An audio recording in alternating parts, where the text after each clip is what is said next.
Hello and welcome to the brainiac. My name is Himanshi. हम यहाँ पे डेली करंट अफेयर्स डिस्कस करते हैं in the form of fun diners. आज की हमारी डेट है 25 जून। तो चलिए आज का सेशन शुरू करते हैं। सबसे पहला हमारे पास न्यूज़ है कि दुनिया की जो सबसे पहली योगा यूनिवर्सिटी एस्टैब्लिश होने वाली है आउटसाइड इंडिया, यानी कि इंडिया की टेरिटरी से बाहर अगर कोई योगा यूनिवर्सिटी सेटअप होने वाली है उसके बारे में यहाँ बात कर रहे हैं। तो ये यूनिवर्सिटी लॉन्च होने वाली है, एस्टैब्लिश होने वाली है लॉस एंजलिस में। लॉस एंजलिस हमारा कहाँ है? यूएसए में। इस यूनिवर्सिटी का नाम होगा विवेकानंदा योगा यूनिवर्सिटी। ठीक है, तो ये नाम आपसे पूछा जा सकता है कि वायु यूनिवर्सिटी कहाँ एस्टैब्लिश होगी, तो लॉस एंजलिस, और ये इंडिया के बाहर पहली ऐसी योगा यूनिवर्सिटी है। ऑल्सो हम यहाँ योगा यूनिवर्सिटी की बात करें तो इंडिया की सबसे पहली योगा यूनिवर्सिटी एस्टैब्लिश की गई थी अहमदाबाद में 2013 के आसपास। तो 2013 में इसे एस्टैब्लिश किया गया था। अब यहाँ योगा की बात करें तो हम रिवाइज कर लेते हैं इंटरनेशनल योगा डे। ये आता है हमारा 21 जून को, 21 जून को हम सेलिब्रेट करते हैं। इस साल की इसकी थीम भी आपको याद रखनी है, जो कि yoga for health, yoga at home. ठीक है, तो ये दोनों आपको चीज़ें याद रखनी है। ऑल्सो यहाँ योगा की बात करें तो रिसेंटली हमारे प्राइम मिनिस्टर ने, मिस्टर मोदी ने लॉन्च किया था एक वीडियो ब्लॉगिंग कॉन्टेस्ट। आपको याद होगा वीडियो ब्लॉगिंग कॉन्टेस्ट। इस कॉन्टेस्ट को डेवलप किया गया था by ministry of Ayush along with ICCR। ठीक है, तो इन दोनों ने मिलकर वीडियो ब्लॉगिंग कॉन्टेस्ट भी लॉन्च किया था। तो ये जो सारी हम इंफॉर्मेशन यहाँ देख रहे हैं, it all relates to world's first yoga university outside India, जो कि हमारी होने वाली है in Los Angeles USA। Alright, next news we have is about Indian government. तो इंडियन गवर्नमेंट क्या कर रही है? रिड्यूस करने वाली है staff of the Pakistan high commission in new Delhi. तो न्यू दिल्ली में जो पाकिस्तान हाई कमीशन की एम्बेसी है, वहाँ पे ये 50% जो है उनकी स्टाफ को रिड्यूस करने वाले हैं। तो मिनिस्ट्री ऑफ एक्सटर्नल अफेयर्स का कहना है कि जो पाकिस्तान के ऑफिशियल्स हैं, their behaviour is not in accordance to the Vienna convention. एक कन्वेंशन है वियना कन्वेंशन, और जितने भी बायलैटरल अग्रीमेंट्स होती है उसको पूरी तरीके से जो भी डिप्लोमेट्स होते हैं वो मान नहीं रहे हैं। इस वजह से ये 50% की जो इनकी स्टाफ है उसमें रिडक्शन करने वाले हैं। ठीक है, पाकिस्तान हाई कमीशन में। तो ये है पाकिस्तान, ये हमारी नेबरिंग कंट्री है। इसके प्राइम मिनिस्टर हैं मिस्टर इमरान खान। यहाँ पे देख रहे हैं हम, कैपिटल इसकी है इस्लामाबाद। ऑल्सो जो लाइन्स हम शेयर करते हैं, जो बॉर्डर हम शेयर करते हैं पाकिस्तान के साथ, उसे कहा जाता है LOC, लाइन ऑफ कंट्रोल। इसके अलावा रैडक्लिफ लाइन। ठीक है, तो ये दोनों नाम आपको याद रखना है। LOC जो है पाकिस्तान के साथ है, तो LAC हमारी है चाइना के साथ। This is how we have to remember this. Also China के साथ हम मैकमोहन लाइन भी शेयर करते हैं। तो यहाँ हमने डिस्कस किया पाकिस्तान के बारे में। अगली हमारे पास न्यूज़ है कि गवर्नमेंट ने डिसाइड किया है रिसेंटली कि जितने भी हमारे मुस्लिम्स हैं वो जो हज की यात्रा पे जाते हैं, जो कि सऊदी अरेबिया में होती है, उस यात्रा को या फिर उस जो टूर है उसे कैंसिल कर दिया जाएगा। ठीक है, because of this corona pandemic इस यात्रा को इस साल के लिए कैंसिल कर दिया गया है। हम बात कर रहे हैं अबाउट दी हज यात्रा। तो हज जो है ये होता है सऊदी अरेबिया में। यहाँ आप देख सकते हैं ये एक जो है मिडिल ईस्ट कंट्री है। इसकी कैपिटल है रियाद, और यहाँ के जो हेड है वो है मिस्टर मोहम्मद बिन सलमान। रिसेंट न्यूज़ की अगर हम बात करें सऊदी अरेबिया की, तो इन्होंने कुछ समय पहले डेथ पेनल्टी हटा दी थी, टर्मिनेट कर दी थी फॉर ऑल दी माइनर्स। ठीक है, इसके अलावा ये जो है यही कंट्री है G20 की प्रेसिडेंट फॉर दिस ईयर। हम बात कर रहे हैं सऊदी अरेबिया की। Next we have is about the minister of food processing industries Harsimrat Kaur Badal. तो हरसिमरत कौर बादल जो है इन्होंने लॉन्च किया है food processing edition of the exclusive investment forum. तो जो हमारा इन्वेस्टमेंट फोरम है उसका एक नया एडिशन लॉन्च किया गया है by the minister of food processing, और इसका नाम है फूड प्रोसेसिंग एडिशन। ठीक है, ये जो इन्वेस्ट इंडिया है इसके अंदर ये हमारा फोरम आता है। अब इन्वेस्ट इंडिया की बात करें तो इन्वेस्ट इंडिया क्या है? ये हमारा national investment promotion facilitation agency है। तो जितना भी हमें प्रमोशन करना होता है इन्वेस्टमेंट के लिए एज अ कंट्री, तो उसके लिए हमने इन्वेस्ट इंडिया को अपॉइंट किया है या फिर ऐसी बॉडी बना रखी है। ठीक है, उसके अंदर ये फोरम होता है, और इस फोरम ने एक नया एडिशन लॉन्च किया है, फूड प्रोसेसिंग एडिशन। अगली हमारे पास न्यूज़ है अबाउट उत्तर प्रदेश। उत्तर प्रदेश ने जो है स्टार्ट किया है अपना antigen test for early identification of suspected covid patients. तो जो है जितने भी संदिग्ध कोविड रोगी हो सकते हैं उनकी पहचान करने के लिए एंटीजन टेस्ट शुरू किया गया है। एंटीजन यानी कि आपकी बॉडी में एंटीबॉडीज प्रेजेंट है या नहीं, या फिर डेवलप तो नहीं हो गई है, उस चीज़ की चेकिंग की जाएगी अंडर दिस टेस्ट। पहले फेज में ये जो है इन सिटीज़ में करीब ये 5 सिटीज़ हैं, वहाँ पे इसे लॉन्च करने वाले हैं। तो हम यहाँ देख रहे हैं उत्तर प्रदेश के बारे में। यहाँ की कैपिटल है लखनऊ। यहाँ के जो चीफ मिनिस्टर है वो है मिस्टर योगी आदित्यनाथ और यहाँ की जो गवर्नर है वो है आनंदीबेन पटेल। अब हम बात करें रीसेंट न्यूज़ के बारे में। तो कुछ समय पहले हमने डिस्कस किया था बाल श्रमिक योजना के बारे में। बाल श्रमिक योजना इनके द्वारा की गई है। इसके अलावा काउ स्लॉटर पे जो एक्ट है उसमें अमेंडमेंट भी इनके द्वारा किया गया था। और इम्पोर्टेंट देखें तो प्रवासी राहत मित्रा ऐप इनके द्वारा किया गया था, प्रवासी राहत मित्रा ऐप। फिर आरोग्य सेतु ऐप को जो है मैंडेटरी कर दिया गया है in all the containment areas. Next virtual courts जो है वो पहली बार यही शुरू किए गए थे in the Allahabad high court. इसके अलावा आयुष कवच आपको याद रखना है, आयुष कवच, टीम 11। इसके अलावा आपको याद रखना है हर्बल रोड्स। तो रोड के किनारे जो है ये पेड़ लगाने वाले हैं of all the herbal trees, उसी को हर्बल रोड्स ही कह रहे हैं। और इसके अलावा इन्वेस्ट यूपी भी इन्होंने शुरू किया था। तो इस तरीके के काफ़ी सारे इनिशिएटिव्स लिए गए हैं उत्तर प्रदेश के द्वारा। ठीक है, तो ये सारे जो हम न्यूज़ देख रहे हैं सभी बहुत ज़्यादा इंपॉर्टेंट है। अगला हमारे पास न्यूज़ है अबाउट राजस्थान। तो राजस्थान की गवर्नमेंट ने साइन किया है एक pact with the power grid corporation of India and with the educational consultants India limited, यानी कि पावर ग्रिड कॉर्पोरेशन और ईडीसीआई के साथ जो है पैक्ट साइन करने वाली गवर्नमेंट कौन सी है, तो वो है राजस्थान। अब इसके अंदर क्या कर रहे हैं, इन्होंने ये पैक के थ्रू डिसाइड किया है कि ये सेटअप करेंगे smart classrooms in the 100 schools of Rajasthan. तो राजस्थान के करीब 100 स्कूलों में ये जो है मिल के स्मार्ट क्लासेस डेवलप करने वाले हैं। इस असाइनमेंट की जो कॉस्ट है वो करीब 1.85 करोड़ होगी और जैसे कि हमने देखा स्मार्ट क्लासरूम्स के लिए इसे किया गया है। पावर ग्रिड की हम बात कर रहे हैं तो इस बॉडी को एस्टैब्लिश किया गया था 1989 में। ये हेडक्वार्टर्ड है गुड़गांव में। और ईडीसीएल की बात करें तो इसे एस्टैब्लिश किया गया था 1981 में और इसके हेड है, मैनेजिंग डायरेक्टर हैं मिस्टर मनोज कुमार। ओके, तो यहां हमने देखा Rajasthan government this pact between power grid and about EDCL. इसके बाद एक और हमारे पास न्यूज़ है राजस्थान के बारे में ही। तो इनकी गवर्नमेंट ने जो है लॉन्च किया है इंदिरा रसोई योजना। इंदिरा रसोई योजना इस स्कीम के अंदर जो है ये इंश्योर करेंगे कि कोई भी ऐसा इंसान ना हो जो कि जो है भूखा सोए इस स्टेट पे। तो इसके लिए इन्होंने करीब 100 करोड़ का जो है अमाउंट सैंक्शन किया है, जिसमें ये प्योर और न्यूट्रिशियस फूड प्रोवाइड करेंगे सभी इनके जो है नीडी लोग हैं उनको।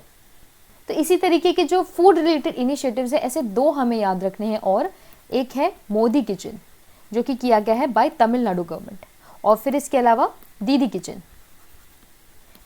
किया गया है बाय झारखंड गवर्नमेंट। ओके, तो ये दोनों आपको याद रखने हैं। हम बात कर रहे हैं राजस्थान की। तो इस जगह की, इस स्टेट की कैपिटल है जयपुर। यहाँ के जो चीफ मिनिस्टर हैं वो है मिस्टर अशोक गहलोत। यहाँ के जो गवर्नर है वो है mister Kalraj Mishra. Recent news की अगर हम बात करें तो यहाँ पे इन्होंने राज कौशल पोर्टल रिसेंटली लॉन्च किया था। राज कौशल पोर्टल प्लस इस स्टेट से आपको याद रखना है आयु एंड सेहत ऐप। ठीक है, तो आयु एंड सेहत ऐप बाय राजस्थान गवर्नमेंट। तो ये हमने देखा अबाउट राजस्थान। ऑल्सो अगर यहाँ पे नेचुरल साइट्स की हम बात करें तो रणथंभौर, सरिस्का और क्योलाडो, ये तीनों नेशनल पार्क्स जो है हमारे बहुत ज़्यादा इंपॉर्टेंट है from Rajasthan. So that is how we revised about Rajasthan. 2 news हमने यहाँ पे देखी आज राजस्थान के बारे में। तो नेक्स्ट हमारे पास जो है काफ़ी सारी न्यूज़ है रिलेटेड टू मुंबई। तो मुंबई के बारे में जो भी रिलेटेड न्यूज़ है हमारे पास सबको एक एक करके देख लेते हैं। पहली है about Brihan Mumbai municipal corporation. तो ये जो बीएमसी है इन्होंने लॉन्च किया है mission universal testing. Mission universal testing in Mumbai. यहाँ पे करीब 1 लाख एंटीजन टेस्ट किट्स ये मंगाने वाले हैं, अवेलेबल कराने वाले हैं, जिससे एंटीजन टेस्ट जो है वो उसकी मात्रा बढ़ा दी जाएगी। ऐसे ही एंटीजन टेस्ट किट हमने पीछे देखे कि टेस्ट को बढ़ाया जाएगा इन यूपी। ऑल्सो यहाँ पे हमने देखा मुंबई के बारे में। ठीक है, तो ये आपको समझ में आ गया। अगला, महाराष्ट्र की गवर्नमेंट ने अनाउंस किया है कि ये एक्स ग्राशिया पेमेंट करने वाले हैं of at least 30 lakh for the employees of power department. तो ऐसे लोग जो पावर डिपार्टमेंट में हैं और अगर किसी हादसे की वजह से या किसी वजह से उनकी डेथ हो जाती है तो उन्हें 30 लाख का जो है कॉम्पेंसेशन दिया जाएगा बाय द महाराष्ट्र गवर्नमेंट। ये दूसरी न्यूज़ हो गई। तीसरी हमारे पास है कि महाराष्ट्र का जो पालघर डिस्ट्रिक्ट है इन्होंने स्टार्ट किया है विश्वास अभियान। क्या स्टार्ट किया है? विश्वास अभियान। ताकि ये डेवलप कर सके, बिल्ड कर सके अच्छी rapport with the tribal residents. Tribal residents जितने भी वहाँ के आदिवासी निवासी हैं उनके साथ जो है विश्वास को बढ़ाने के लिए महाराष्ट्र के पालघर डिस्ट्रिक्ट ने विश्वास अभियान लॉन्च किया है। तो जैसे ही हम पुलिस की बात करें तो दो हमारे पास और स्टेट है। छत्तीसगढ़ के द्वारा स्पंदन योजना लॉन्च की गई थी और हैदराबाद की पुलिस के द्वारा स्त्री इनिशिएटिव किया गया था। ठीक है, तो ये दोनों पुलिस रिलेटेड इनिशिएटिव्स हैं। इसके बाद हमारे पास एक और बीएम से रिलेटेड न्यूज़ है कि ये स्टार्ट करने वाले हैं मिशन ज़ीरो। मिशन ज़ीरो इसमें क्या करेंगे, रैपिड एक्शन लेने वाले हैं at the Shahaji Raja Bhosale sports complex, जहाँ पे ये करीब 50 डिस्पेंसरी वैन्स को जो है डिप्लॉय करने वाले हैं। 50 डिस्पेंसरी वैन्स को डिप्लॉय करेंगे जो कि बहुत सारे प्रिलिमिनरी एग्जामिनेशन करेंगे of a lot of patients. तो पेशेंट्स के प्रिलिमिनरी एग्जामिनेशन के लिए 50 मोबाइल डिस्पेंसरी को डिप्लॉय करने के लिए एक मिशन लॉन्च किया गया है जिसका नाम है मिशन ज़ीरो। तो हमने देखा मिशन यूनिवर्सल टेस्टिंग, फिर हमने देखा 30 लाख का जो है एक्स ग्राशिया पेमेंट, फिर विश्वास अभियान और फिर मिशन ज़ीरो। रिसेंट न्यूज़ की हम बात करें तो मुंबई ने एयर वेंटी ऐप को लॉन्च किया था जिसमें ये बेड्स और वेंटिलेटर्स की इन्फॉर्मेशन देंगे। ऑल्सो आई फ्लोज भी आपको याद रखना है जो कि इंटीग्रेटेड फ्लड वार्निंग सिस्टम है जो कि रिसेंटली मुंबई में ही लॉन्च किया गया था। ओके, तो ये हमने काफ़ी सारी इन्फॉर्मेशन देखी मुंबई के बारे में। अगला हम देख रहे हैं दिल्ली के बारे में। तो दिल्ली में जो है दुनिया का सबसे बड़ा world's largest covid facility develop करने वाले हैं विद एटलीस्ट 10,000 बेड कैपेसिटी, और ये होगा in south Delhi's Radha Soami spiritual centre. तो अगर आपसे सेंटर का नाम पूछे तब भी हमें पता है कौन सी जगह में होने वाला है, तो वो है Delhi. World's largest covid facility, not India's, world's largest. Delhi की बात कर रहे हैं तो यहाँ के लेफ्टिनेंट गवर्नर हमारे हैं अनिल बैजल और चीफ मिनिस्टर यहाँ पे हैं अरविंद केजरीवाल। अब दिल्ली की हम बात कर रहे हैं तो इन्होंने रिसेंटली दिल्ली कोरोना ऐप को लॉन्च किया था जिसमें ये इन्फॉर्मेशन देंगे अबाउट बेड्स एंड वेंटिलेटर्स, जैसा कि हमने मुंबई में देखा था। इसके अलावा 5T प्लान जो है यहीं का है, 5T इनिशिएटिव यहीं का है। ऑपरेशन शील्ड भी दिल्ली गवर्नमेंट की है। इसके अलावा एक और ऐप आपको याद रखना है, एसएस करोना, ये एक डोर टू डोर सर्वे है by the Delhi government. Okay, तो ये हमने सारी इन्फॉर्मेशन देखी about Delhi. Next we have is about sports. तो स्पोर्ट्स में दो हमारे पास न्यूज़ है, एक्चुअली एक ही टॉपिक पे बारे में है। हमने कुछ दिनों पहले डिस्कस किया था खेलो इंडिया स्टेट सेंटर एक्सीलेंस के बारे में। तो जो स्पोर्ट्स मिनिस्ट्री है उन्होंने अनाउंस किया था कि इस तरीके का सेंटर हर स्टेट में जो है डेवलप करेंगे। तो उसी का अपडेट यहाँ पे है कि एजावल जो कि मिजोरम में है, मिजोरम की कैपिटल है, वहाँ के जो राजीव गांधी स्टेडियम है उसे अपग्रेड कर दिया जाएगा as the Khelo India state centre of excellence, ठीक है, under the Khelo India scheme. और ऐसे ही नागालैंड की जो स्पोर्ट्स अकेडमी है जिसका नाम है इंदिरा गांधी स्टेडियम जो कि है कोहिमा में, उसे भी इसी तरीके से एस्टैब्लिश किया जाएगा। ठीक है, तो आपको कंफ्यूज नहीं होना है, नागालैंड के कोहिमा में और एजावल के मिजोरम के एजावल में राजीव गांधी स्टेडियम और इंदिरा गांधी स्टेडियम, इन दोनों को अपग्रेड कर दिया जाएगा, एस्टैब्लिश कर लिया जाएगा as the Khelo India state centre of excellence. Next we have is a news from Tripura. तो त्रिपुरा ने अनाउंस किया है एक स्पेशल इनिशिएटिव जिसका नाम है एक तू खेलो एक तू पढ़ो। अगर सवाल पूछा जाए कि एक तू खेलो एक तू पढ़ो जो है कौन सी स्टेट का है, तो वो है त्रिपुरा। तो ये क्या है, एक तरीके की एक्टिविटी बेस्ड लर्निंग है। यहाँ पे व्हाट्सएप के थ्रू, वीडियोस के थ्रू जो है बच्चों तक ऐसी एक्टिविटी पहुँचाई जाएगी जिसमें वो खेलेंगे भी और उससे जो है पढ़ भी सकेंगे। अब हम बात कर रहे हैं त्रिपुरा की। तो यहाँ की कैपिटल हमारी है अगरतला। चीफ मिनिस्टर यहाँ पे है मिस्टर बिप्लब कुमार देब और गवर्नर यहाँ पे है रमेश बैस। त्रिपुरा में एक काफ़ी इम्पॉर्टेंट फेस्टिवल मनाया जाता है जिसका नाम है लाई हरौबा, तो ये आपको याद रखना है। इसके अलावा इन्होंने जनवरी में एक फेस्टिवल ऑर्गेनाइज किया था जिसका नाम है हॉर्नबिल। ठीक है, तो यहाँ का ये पहला ऐसा फेस्टिवल था, पहली बार इन्होंने हॉर्नबिल फेस्टिवल को ऑर्गेनाइज किया था। तो ये हमने देखा about Tripura. Next we have is about government's recent ordinance. तो इनके एक नए ऑर्डिनेंस के थ्रू क्या होगा, जितनी भी कोऑपरेटिव बैंक्स हैं, यानी कि जितने भी हमारे सहकारी बैंक हैं, वो सब अब पूरी तरीके से आ जाएंगे रिजर्व बैंक ऑफ इंडिया के अंदर।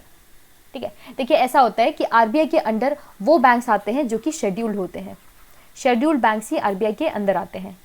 अब शेड्यूल्ड बैंक्स उन्हें कहा जाता है जो कि आते हैं in the second schedule of the RBI Act 1934.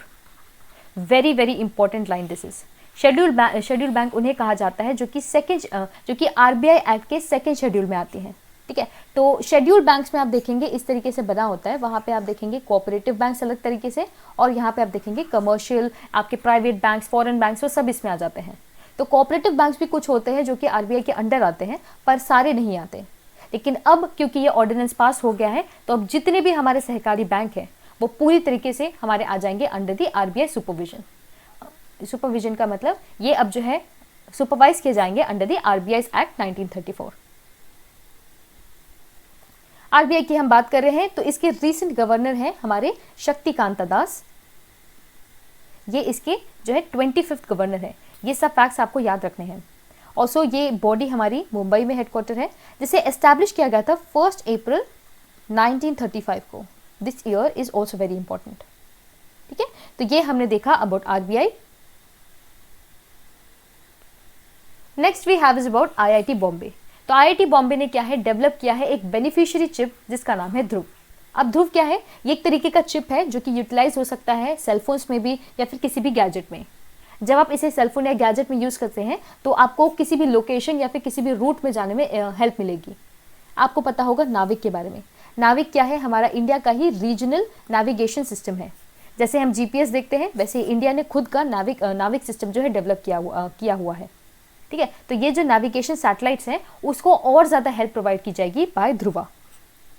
ठीक है, तो ये आपको डेफिनेटली याद रखना है कि इस तरीके की जो चिप है वो डेवलप की गई है आईआईटी बॉम्बे के द्वारा।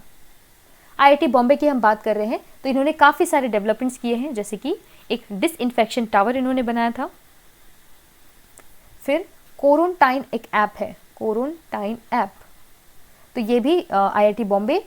नेक्स्ट इन्होंने एक लो कॉस्ट वेंटिलेटर बनाया था जिसका नाम है रूहदार। क्या नाम है, रूहदार। फिर एक डिजिटल स्टेथोस्कोप भी बनाया गया था इनके द्वारा, डिजिटल स्टेथोस्कोप। ठीक है, इसका नाम इन्होंने रखा था आयुष सिंह। तो ये जो हम सारी इंफॉर्मेशन देख रहे हैं कि आईआईटी बॉम्बे के बारे में है। ऑल्सो क्यूएस रैंकिंग आई थी रिसेंटली, उसमें सिर्फ 8 हमारी इंडियन इंस्टीट्यूट्स जो हैं लिस्ट में आई थी, उसमें से एक हमारी आईआईटी बॉम्बे भी थी। ठीक है, तो ये जो हम सारी इंफॉर्मेशन देख रहे हैं आईआईटी बॉम्बे के बारे में, ये सभी बहुत ज़्यादा इंपॉर्टेंट है। Next we have is about Karnataka bank. तो कर्नाटका बैंक ने अपना नया प्रोडक्ट जो है रोल आउट किया है जिसका नाम है केबीएल माइक्रोमित्रा। क्या नाम है, केबीएल माइक्रोमित्रा, यानी कि माइक्रो इंटरप्रेन्योर्स जो हमारे होते हैं उनको हेल्प करने के लिए इसे लॉन्च किया गया है। जितने भी हमारे माइक्रो मैन्युफैक्चरर्स हैं उनको फाइनेंशियल असिस्टेंस प्रोवाइड की जाएगी करीब 10 लाख तक की। तो अपनी तरफ से ये 10 लाख तक का असिस्टेंस प्रोवाइड कर रहे हैं to the micro entrepreneurs. Karnataka bank की हम बात कर रहे हैं तो इनके बारे में हमने कुछ दिनों पहले डिस्कस किया था कि इन्होंने कोविड-19 की एक इंश्योरेंस पॉलिसी को रोल आउट किया है, और ये इन्होंने किया था विद यूनिवर्सल सोम्पो, उनके साथ मिलकर इन्होंने किया था। अब कर्नाटका बैंक की बात करें तो इसे फॉर्म किया गया था 1924 में। ये कोऑपरेटिव बैंक है और ये जो है हेडक्वार्टर है हमारी बेंगलुरु में, और इसकी जो प्रेजेंट एमडी एंड सीईओ है वो है मिस्टर महाबलेश्वर एमएस। तो ये हमने देखा about Karnataka bank and about all the related news. Next we have is a news from appointment section. तो यहाँ पे Indian financial technology and allied service IFTAS, इन्होंने अनाउंस किया है कि ये अपॉइंट कर रहे हैं मिस्टर टी राबी शंकर को as the chairman of the organisation.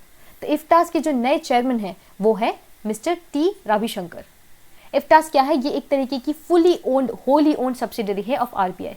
Very important this fact is, RBI की जो है पूर्ण स्वामित्व वाली सहायक कंपनी है इफ्टास। तो ये जो बॉडी है ये आईटी रिलेटेड जितनी भी हेल्प होती है आरबीआई को, जितनी भी जरूरत पड़ती है आईटी रिलेटेड, वो सब फुलफिल किया जाता है बाय इफ्टास। ठीक है, तो ये इंपॉर्टेंट बॉडी है और इसके बारे में हमें ध्यान रखना है। Next we have is about obituaries. तो यहाँ पे जो हमारे फॉर्मर मिनिस्टर रह चुके हैं, farmer member of parliament and the veteran journalist mister Vishwa Bandhu Gupta, he recently passed away. अगर आपसे सवाल पूछा जाए कि ये किस पार्टी से रिलेटेड थे तो वो है कांग्रेस पार्टी। ये जो है ये चेयरमैन भी रह चुके हैं तेज बंधु ग्रुप के, और ये प्रेसिडेंट भी रह चुके हैं all India newspapers editors conference के। तो ये जो है काफ़ी इंपॉर्टेंट एक नाम रहे हैं in his own field. So as we saw mister Vishwa Bandhu Gupta, he recently passed away. Next we have is about Purnima Janane. Purnima Janane, she was the former Indian shooter and coach. ये कौन है? पूर्णिमा जनाने, ये पूर्व इंडियन शूटर और कोच भी रह चुकी हैं। तो she also recently passed away, she was suffering from some kind of cancer. इन्होंने इंडिया को रिप्रेजेंट किया है multiple times in the world cups, Asian championship, commonwealth championships. तो ये जो है काफ़ी इंपॉर्टेंट एक नाम रह चुकी है in her field. So as we saw, Purnima Janane. Next we have is about the former Karnataka basketball star Mr. K. Raghunath. Mr. K. Raghunath, he also recently passed away. ये जो है एक बास्केटबॉल प्लेयर थे और कर्नाटका से ये खेलते थे। तो ये दोनों फैक्ट्स आपको याद रखने हैं। हमने यहाँ पे देखा अबाउट विश्व बंधु दास गुप्ता, फिर हमने पूर्णिमा जनाने के बारे में देखा और फिर हमने मिस्टर के रघुनाथन के बारे में देखा। Next we have is about a meteor like object जो कि है करीब 2.8 kgs का था, वो गिर के आया था इन द राजस्थान एरिया। तो राजस्थान के जो जालोर डिस्ट्रिक्ट है वहाँ पे इस तरीके का मीटियोराइट देखने मिला था। मीटियोराइट क्या होते हैं? ये एक पत्थर होता है, जैसे कि हमारा अर्थ है, पत्थर गिर के आता है अर्थ के एटमॉस्फेयर में। वो एक्चुअली अर्थ के एटमॉस्फेयर से जब गुजरता है तो वो जल जाता है और काफ़ी छोटे पीस में वो अर्थ के एटमॉस्फेयर से या फिर कहना चाहिए अर्थ की ज़मीन तक पहुँचता है।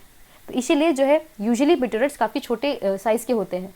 छोटे साइज़ के ज़रूर होते हैं पर काफ़ी ज़्यादा नुकसान करते हैं ये। जैसे कि इसने जो है करीब 1 फुट का डीप क्रेटर क्रिएट कर दिया वहाँ पे। छोटा सा पीस है लेकिन काफ़ी बड़ा इसने क्रेटर क्रिएट कर दिया। ठीक है, तो आपसे अगर सवाल पूछा जाए कि ऐसा मीटियोराइट लाइक ऑब्जेक्ट कहाँ मिला था, तो वो मिला था राजस्थान में।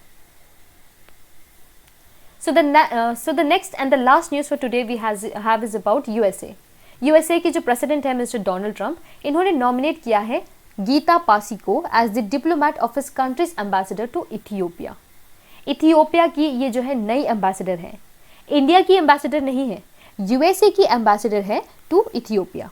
ठीक है, ये नाम हमारे लिए इंपॉर्टेंट इसलिए है क्योंकि ये इंडियन अमेरिकन है, इंडियन ओरिजिन एक अमेरिकन है, इसलिए हमारे लिए ये नाम इंपॉर्टेंट है। ओके, तो लास्ट हमने इसी तरीके का अपॉइंटमेंट देखा था कल, I believe about national science foundation. तो नेशनल साइंस फाउंडेशन के जो नए डायरेक्टर हैं वो है मिस्टर सेतु रमन पंचारथन। ठीक है, तो वो यूएसए के द्वारा किया गया था। Plus international bank for reconstruction and development के जो रिप्रेजेंटेटिव है फॉर यूएसए वो है मिस्टर माइकल पिंटो, ये भी एक जो है इंडियन अमेरिकन है। तो इस तरीके के जो इंडियन अमेरिकन हमारे होते हैं वो बहुत ज़्यादा इंपॉर्टेंट होते हैं और इनके क्वेश्चंस में आने की प्रोबेबिलिटी ज़्यादा होती है। अब हम यहाँ पे जो है इथियोपिया की बात कर रहे हैं, तो यहाँ पे देख सकते हैं इथियोपिया, ये एक अफ्रीकन कंट्री है जिसकी कैपिटल है अदीस अबाबा, और इसकी प्राइम मिनिस्टर है मिस्टर अबी अहमद अली।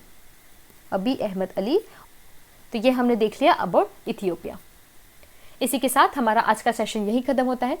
कल मैंने आपसे सवाल पूछा था about where is the Hemis national park situated. ठीक है, हेमिस नेशनल पार्क जो है पहले जम्मू कश्मीर के रीजन में आता था, लेकिन जब से डिवाइड हुआ है जम्मू कश्मीर और लद्दाख का, तब से ये जो हेमिस नेशनल पार्क है ये हमारा लद्दाख रीजन में आता है। ठीक है, इसलिए भी ये क्वेश्चन इंपॉर्टेंट हो जाता है। अब आज का आपका सवाल है कि who has been recently appointed as India's representative, not ambassador, as India's representative to United Nations. तो इंडिया के जो नए रिप्रेजेंटेटिव है यूनाइटेड नेशंस के लिए, उनका नाम क्या है? Do let me know in the comment section below. So with that, it's a wrap for today's session. I really hope you enjoyed today's session, and if you did, please don't forget to give it a like, share and subscribe, and I shall see you in the next one.